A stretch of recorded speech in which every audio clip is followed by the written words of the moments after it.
This lecture will examine the region of Central Asia through its environmental and physical geography, population and settlement patterns, cultural diversity and cohesion, geopolitical framework, and economic and social development. More specifically, explain how key environmental differences among Central Asia's desert areas, its mountain and plateau zone, and its steppe belt influence human settlement and economic development. 2. Identify the main reasons for the disappearance of the Aral Sea and outline the economic and environmental consequences of the loss of this once massive lake. 3. Summarize the reasons why water resources are of such great importance in Central Asia and describe the ways in which people are responding to water shortages. 4. Explain why Central Asia's population is so unevenly distributed, with some areas densely settled and others essentially uninhabited. 5. Describe the differences between Central Asia's historical cities and those that have been established within the past 100 years. 6. Outline the ways in which religion divides Central Asia and describe how religious diversity has influenced the history of the region. 7. Identify distinct ways in which cultural globalization has impacted different parts of Central Asia and explain why cultural globalization is controversial in much of the region. 8. Describe the geopolitical roles played in Central Asia by Russia, China, and the United States, and explain why the region has been the site of pronounced geopolitical tension over the past several decades. 9. Describe the ways in which ethnic conflict has contributed to instability in Afghanistan and assess the potential of ethnic tension to destabilize the rest of the region. And finally, 10. Explain the role of oil and natural gas production in generating extremely uneven levels of economic and social development across Central Asia. Central Asia re-emerged as a region after the breakup of the Soviet Union. The boundary of this region includes the 5 newly independent former Soviet republics, 3 additional controversial territories, plus the autonomous regions of western and northern China. It is unified by history in that it was poorly integrated into international trade networks and controlled largely by outside powers. In addition, its environmental circumstances and current global geopolitics also bind the region together. Lastly, it has a uniqueness of space. It is landlocked, lightly populated, and a diversity of languages, religions, and physical features to include high mountains, barren deserts, and semi-arid grasslands. Central Asia, a vast, sprawling region in the center of the Eurasian continent, is dominated by arid plains and basins in the west and by lofty mountain ranges and plateaus in the east. There are 8 independent countries: Kazakhstan, Turkmenistan, Uzbekistan, Kyrgyzstan, Tajikistan, Azerbaijan, Afghanistan, and Mongolia. China's lightly populated far west and north are often placed within Central Asia as well, due to patterns of cultural and physical geography. These autonomous regions are Tibet, Xinjiang, and Inner Mongolia. Central Asia is noted for its high mountains, deep basins, and extensive plateaus. In the highlands region, there are extensive mountain ranges, including the tallest mountains in the world, the Himalayas, in the southern portion of the region. The Himalayas merged with the Karakoram Range and Pamir Mountains at a point called the Pamir Knot. The Pamir Knot is a complex tangle of towering mountains situated where Pakistan, Afghanistan, China, and Tajikistan converge. Many other ranges radiate outward in several directions from this point as well. The other unique feature of the highlands is the Tibetan Plateau. It is a massive upland in western China with a mix of flat and mountainous areas.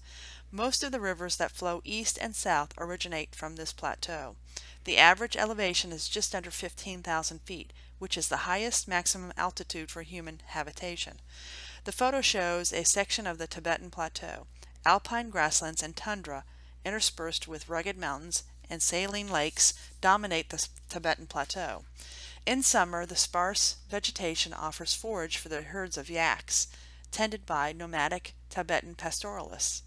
Much of the northern part of Tibet, however, is too high to support pastoralism and is therefore uninhabited.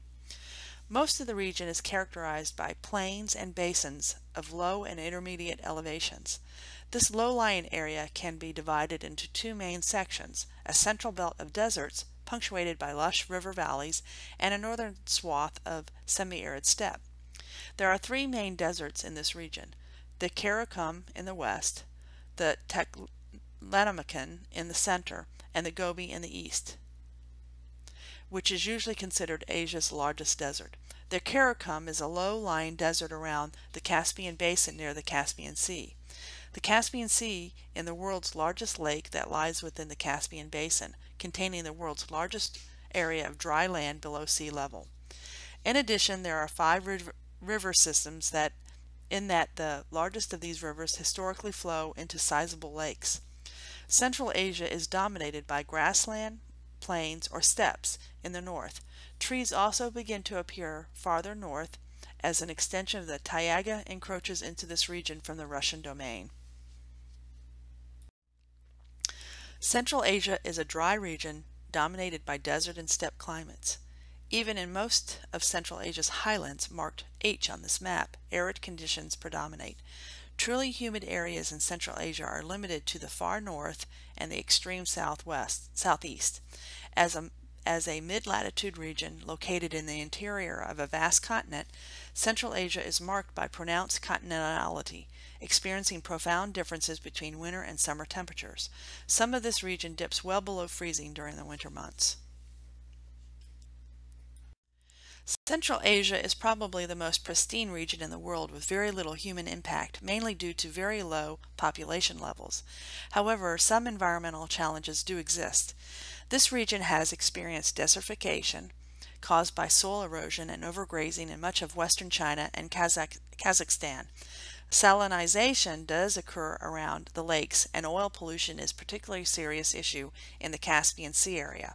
In western Central Asia, the most serious environmental problems are associated with the diversion of rivers for irrigation and the corresponding desiccation of lakes. The satellite images show the steady shrinkage of the Aral Sea, which was a massive lake as recently as 1970s, and is now divided into several smaller lakes. Until recently, all of the water from the two rivers originating at the Premier Knot ran into the Aral Sea. Unfortunately, during the Soviet era, the waters from both rivers were diverted for usage in the summer crop of cotton in the valley between the two rivers. In addition, the largest of the water diversion projects was the Karakum Canal, which carries the water across the desert to Turkmenistan. These actions have caused severe economic and environmental problems for the people who survived on the lake. The photo on the left shows a dust storm in the Gobi Desert. Straddling the border between Mongolia and China, the Gobi Desert is noted for its harsh climate, with frequent droughts and dust storms. The region's indigenous Mongolian inhabitants raise livestock and live in felt-covered tents called yurts, as can be seen in this photo. The photo on the right shows the shrinking glaciers in Tibet. Due to global climate change, many of the glaciers on the Tibetan plateau are retreating. As the glacier visible in this photo pulls back, the lake in front of it expands. Central Asia has some of the world's largest oil and gas deposits and recently has emerged as a major center for drilling and exploration. Because of its landlocked location, Central Asia cannot easily export its petroleum products. Pipelines have been built to solve this problem, and others are currently being planned. Pipeline construction is a contentious issue. However, as several of the potential pathways lie across Iran, a country that remains under U.S. sanctions. Video question 1. Please pause the video and answer the following. Explain the main reasons for the disappearance of the Aral Sea and list specific economic and environmental consequences of the loss of this lake. In your own words, using the text as a guide, be thorough and specific in your answer.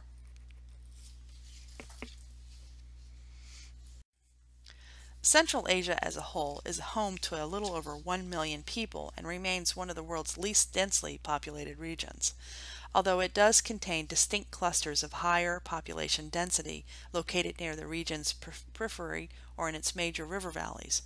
Large areas are essentially uninhabited because it is either too arid or too high to support human life. Pastoralism and transhumance are the main ways of life for most people in the highlands. The Tibetan Plateau and steppe in Mongolia are the primary areas for pastoralism. The only feasible way of life over much of the Tibetan Plateau is nomadic pastoralism based on the yak, an altitude-adapted relative of the cow. This is the way of life, roaming with their herds over vast distances for more than several 100,000 people in this region. The lowlands provide a better agricultural subsistence. The population west of the Pamir Range in the former Soviet Central Asia is also concentrated in the transitional zone nestled between the highlands and the plains. A series of alluvial fans, which are fan-shaped deposits of sediments dropped by streams flowing out of the mountains, has long been devoted for intensive cultivation. Fertile loess, a silty soil deposited by the wind, is widespread. There are a few exotic rivers that feed into the region's drier areas. As shown in the photo, the steppes of northern and central Mongolia offer lush pastures during the summer. Mongolians, some of the world's most skilled horse riders, have traditionally followed their herds of sheep and cattle, living in collapsible, felt-covered yurts. Many Mongolians still follow this way of life. The central portion of the Tarim Basin is a virtually uninhabited expanse of sand dunes and salt flats. Along the edge of the basin, however, dense agricultural and urban settlements are located where streams running out of the surrounding mountains allow for intensive irrigation. The largest of these oasis communities are found along the southwestern fringe of the basin. In Afghanistan, high birth rates coupled with high death rates have created a triangular population pyramid. In this poor, male-dominated country, elderly men and elderly women are equally few in numbers. In contrast, Azerbaijan has a relatively balanced population pyramid, reflecting the fact that it is close to population stability. Azerbaijan's birth rates, however, have increased in recent years, as is indicated by the wider bar for ages 0 to 4 than for 10 to 14. Note also that women outlive men in Azerbaijan, which is a normal pattern. Some portions of the region are growing at a moderately rapid pace as denoted by total fertility rates, all of which are above the replacement level of 2.1. The other anomaly to observe are the low percent urban rates. There are not many urban areas within this region. However, some have been around for 1,000 years or more. Cities such as Samarkand, Uzbekistan, as shown in the photo, is famous for its lavish architecture, some of it dating back to the 1400s. The city owes its rich architectural heritage in part to the fact that it was the capital of the empire created by the great medieval conqueror Tamerlane.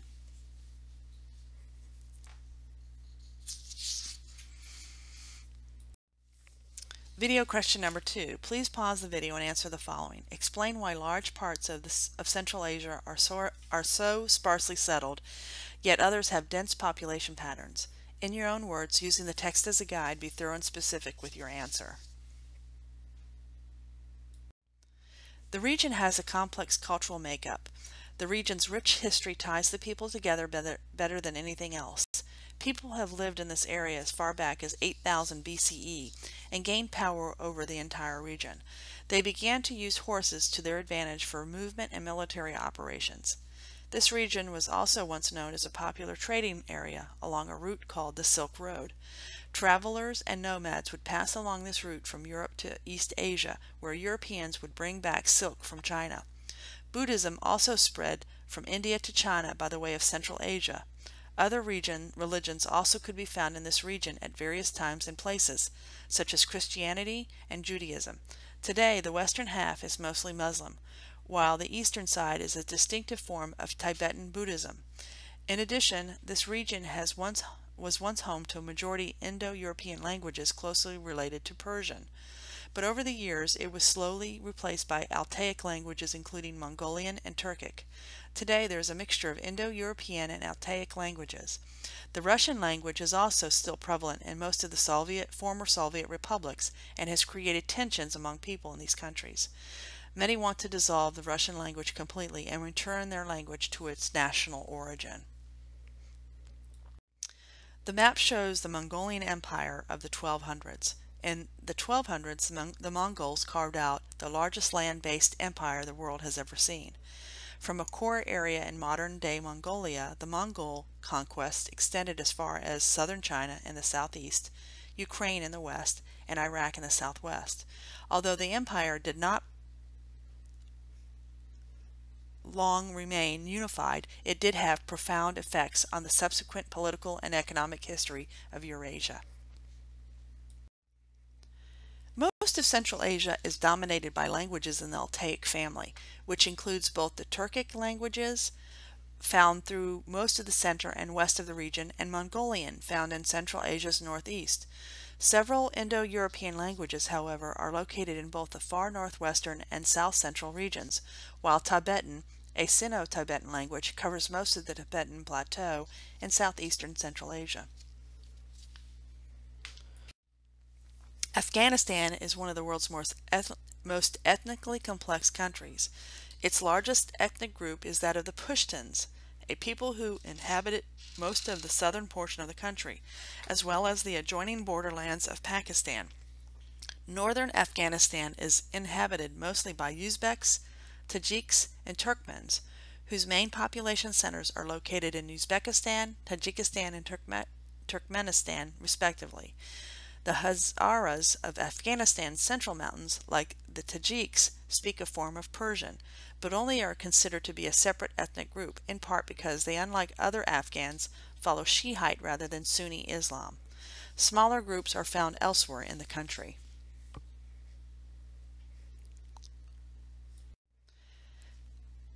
There are varying degrees of interpretation of Islam across the region. While some areas such as Afghanistan abide by strict ideas, others enjoy a more liberal form of their religion, such as the Kazakhs. On the other hand, fear of religious separatism, China closely monitors Islam in western provinces. Islam began to grow again in the former Soviet Central Asia in the 1980s. Thus far, signs of Islamic political fundamentalism are few in most areas.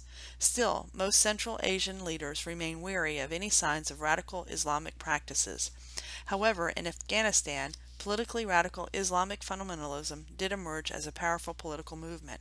From the mid-1990s until 2001, most of the country was controlled by the Taliban, an extremist organization that insisted that all aspects of society conform to its own harsh version of Islamic orthodoxy.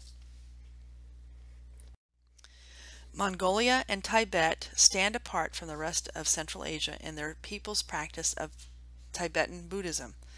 Buddha entered Tibet from India. Buddhism emerged with the indigenous religion called Bon. This form of Buddhism is more oriented towards mysticism and is more hierarchically organized. The top religious official is the Dalai Lama, shown in the photo. Until the Chinese crackdown in 1959, Tibet was essentially a theocracy, or religious state, with the Dalai Lama enjoying political as well as religious authority. During the 1960s and 1970s, many Buddhist monks were killed and monasteries destroyed. Mongolia, since the downfall of communism, has experienced a revival of Buddhism around the country. Many monasteries have been refurbished and many people are returning to their national religion. Although Central Asia is remote and poorly integrated into global cultural circuits, it is hardly immune to the forces of globalization. Baku, Azerbaijan, is a vibrant and increasingly cosmopolitan city closely linked to global economic and cultural networks. Baku, as shown in the photo on the left, is now well known for its new buildings and modern architecture. In addition, Central Asia has been slower to embrace the globalization of sports than any other regions. Mongolia's sporting culture is perhaps the most distinctive, where traditional forms of wrestling and horseback riding remain the marquee sport events. Furthermore, traditional Mongolian sports are making a comeback as the country seeks to maintain its culture. Women as well as men now participate in such athletic events as archery, as shown in the photo on the right.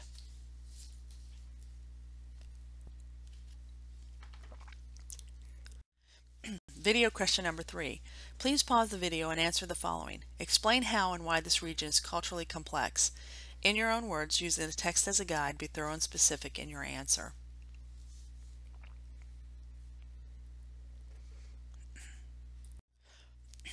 This region was historically either controlled by Russia or by China. Both factions were trying to conquer the region at roughly the same time in the 1700s. Most of the region then fell under communist rule in the early 1900s. In 1917, the Soviet Union was formed and annexed 6 of the countries in this region, to include Kazakhstan, Uzbekistan, Turkmenistan, Kyrgyzstan, Tajikistan, and Mongolia. In 1949, during the Chinese Revolution, China imposed the communist system on Xinjiang, Tibet, and Inner Mongolia. 6 of the 8 independent states of Central Asia came into existence in 1991 with the dissolution of the Soviet Union. In Eastern Central Asia, the most serious difficulties stemmed from China's maintenance of control over areas in which the indigenous peoples are not Chinese. Afghanistan, scene of the prolonged and brutal civil war, has experienced the most extreme forms of geopolitical tensions in the region.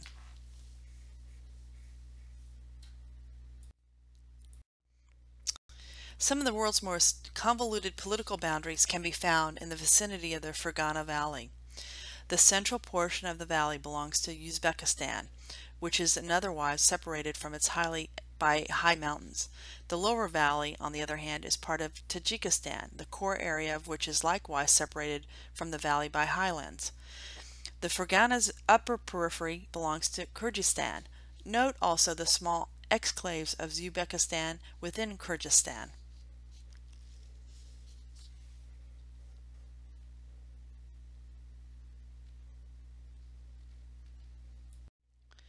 Although the former Soviet portions of Central Asia weathered the post-1991 transition to independence relatively smoothly, the region presently suffers from several ethnic conflicts, as well as from the struggle between radical Islam and secular governments. Much of China's Central Asian territory is troubled, but China retains a firm grip.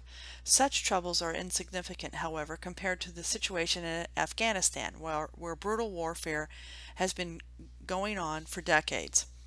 A few examples of regional ethnic tensions can be seen in these photos. In the photo on the left, conflicts between the Kyrgyz and Uzbek people in the Fergana Valley area have resulted in much tension in recent years. Young men are marching under the flag of Kyrgyzstan toward a private university in an Uzbek neighborhood in the city of Jalalabad in Kyrgyzstan. In the photo on the right, ethnic rioting in 2009 pitted the indigenous Uyghurs against the Han Chinese immigrants, which broke out in several cities in Xinjiang. Chinese security forces reacted harshly to Uyghurs protesters.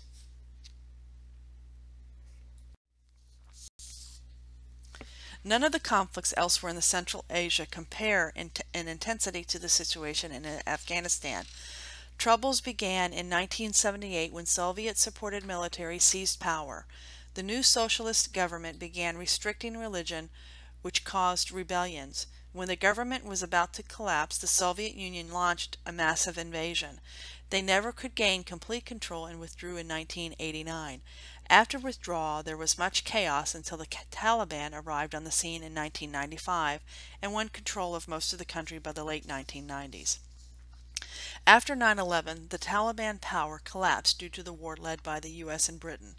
A new government has been in place, but Taliban regrouped and was operating from Pakistan trying to regain power. The new government has led to rely on the military power of outside organizations, including military support from the US. The U.S. initiated an exit strategy in 2012, but will continue to support their government in defending al-Qaeda. Warfare continues in Afghanistan as troops from the United States and other countries attempt to root out remnants of the Taliban and maintain order. Tense encounters with local residents often result with foreign soldiers, as shown in the photo, search for weapons and insurgent fighters. After the breakup of the Soviet Union, relations between the newly independent countries of Central Asia and China and Russia remained tense for several years. China disputed boundary lines between Tajikistan and Kyrgyzstan, and Russia maintained that the new republics in the Central Asia were still within their sphere of influence.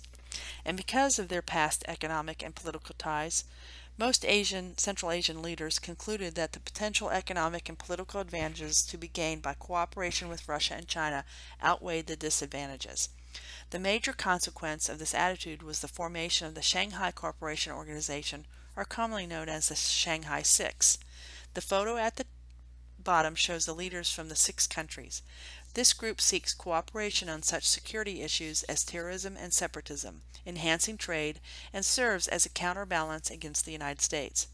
The top photo shows the Baikonur Cosmodrome, the world's largest operational space launch facility, which is located in Kazakhstan but is leased and operated by Russia. Video question number 4. Please pause the video and answer the following.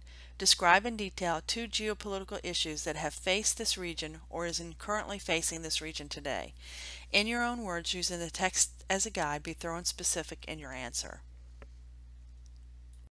By most measures, this region is one of the poorest regions of the world. Afghanistan in particular is near the bottom of almost every measure, while Kazakhstan is the leader in most.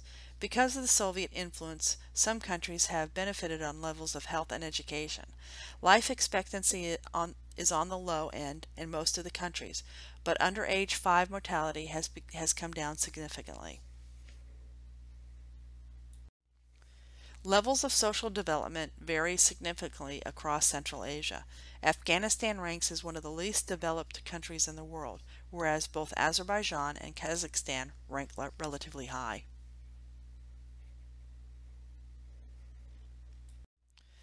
No Central Asia country or region could be considered prosperous by global standards, but many economies are growing since the breakup of the Soviet Union. Kazakhstan has large oil and mineral deposits that are being extracted, and Uzbekistan is the 2nd largest cotton exporter in the world. Although the cotton crop is essential for the country's economy, it also results in extensive environmental degradation.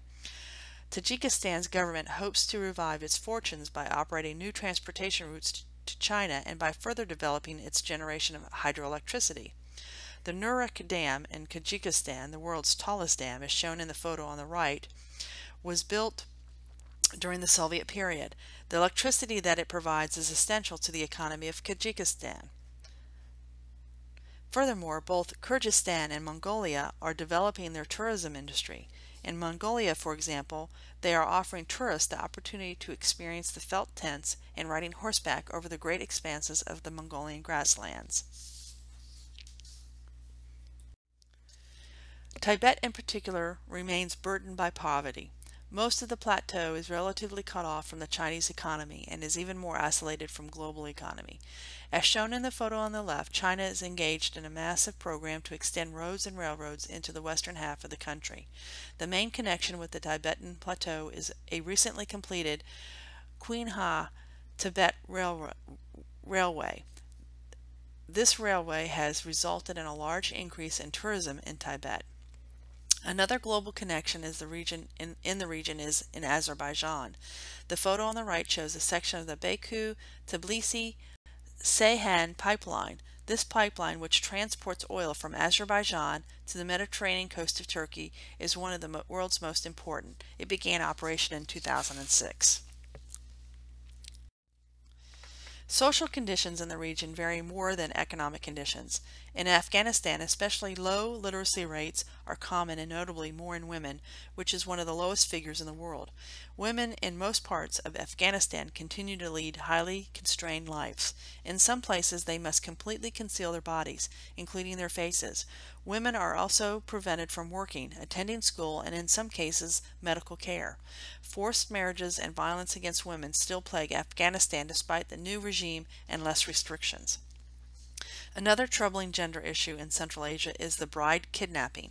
This occurs in Kyrgyzstan, Kazakhstan, and parts of Uzbekistan, where men often abduct women who they want to marry, and in most cases against their will.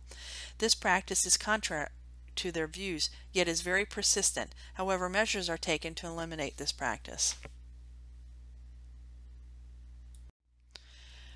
Video question number 5. Please pause the video and answer the following. Economically speaking, why is this region popular among Russian, Russia, China, and the United States, and how should it affect the region in the future? In your own words, using the text as a guide, be thorough and specific in your answer.